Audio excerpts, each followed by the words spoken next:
আসসালামু আলাইকুম। আপনার নাম কি সেটা বলেন আগে। আমার নাম আজিজুল ইসলাম। আচ্ছা, আসসালামু আলাইকুম। ওয়ালাইকুম আসসালাম।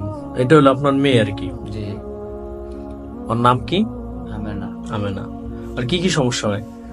সমস্যা এই বালুর মধ্যে হঠাৎ করে পাগলামি করে, মার দূর করে, ওর মার অনেক কিছু মারে, মানে একবার সুযোগ বসাইলা যে মানে ওর যেটা কইব এটাই এটাই করতে হবে।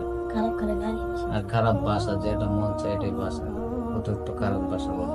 মারপিট করে প্রচুর পরিমাণে, ময়লা আবর্জনা এগুলা খায়, এই আর কি।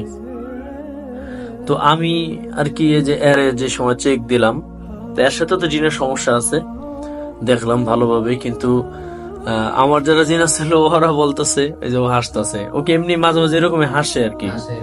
আচ্ছা, তো আমার যারা জিন ছিল ওরা বলতেছে ওরা মার সাথে সমস্যা, এই ওর মা। তো ওর মার সমস্যাটাই আর কি ওরে পড়ছে আর কি, ওর পুরে পড়ছে। তা আমি এই জন্য আর কি চেক দিলাম এবং যা যা জিজ্ঞেস করছি যে আপনার এই সমস্যা হয় কিনা, বাস্তবে এইগুলো সমস্যা তার হয় এবং তার চেক দিয়েও দেখছে তার সমস্যা আছে এবং ওর আব্বুরও এই সমস্যা আছে। মানে মূলত হইলো তাদের মানুষের ক্ষতি করছে চালান এবং তাবিজের মাধ্যমে।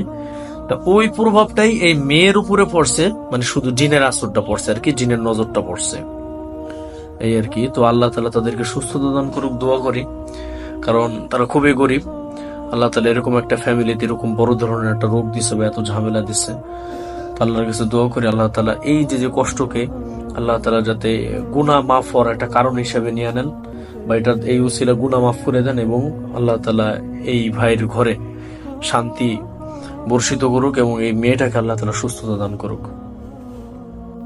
আল্লাহুম্মা আমিন।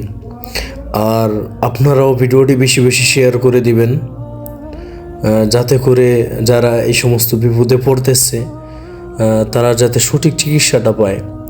আসলে তারা এই যে মেয়েটা এরা ব্রেনের সমস্যা মনে করে তারা বিভিন্ন ডাক্তার দেখেছে, কিন্তু আশ্চর্যের বিষয় হলো ডাক্তারের কাছে আর কি রোগটা ধরাই খায় না যে কী সমস্যা। ডাক্তার বলে একেবারে নর্মাল আছে, তাহলে এমন কেন সমস্যা? তো দেখা যায় অনেক রোগীদের ক্ষেত্রে এরকম হয় যে পেটে ব্যথা, অথচ ডাক্তারের কাছে গেলে কোনো রোগ ধরা খায় না। মাথায় ব্যথা, ডাক্তারের কাছে গেলে কোনো রোগ ধরা খায় না। তো অধিকাংশ রোগীদের ক্ষেত্রে আসলে এটা জিন অথবা মানুষের ক্ষতির কারণেই হয়ে থাকে। তো যাই হোক, তো এই মেয়েটা যখন আমার কাছে আসে তো তার চোখের সামনে আল্লাহর কোরআনের শক্তিতে জিনগুলো হাজির হয়েছে আলহামদুলিল্লাহ। তো ইনশাল্লাহ তো হাজিরা দেখা শেষ, তো ইনশাল্লাহ খুব দ্রুতই এই মেয়েটির কাজ করবো ইনশাল্লাহ। আপনারা ইউটিউবে সাবস্ক্রাইব করে সাথে থাকুন পরবর্তী ভিডিও দেখার জন্য। আসসালামু আলাইকুম রহমতুল্লাহ।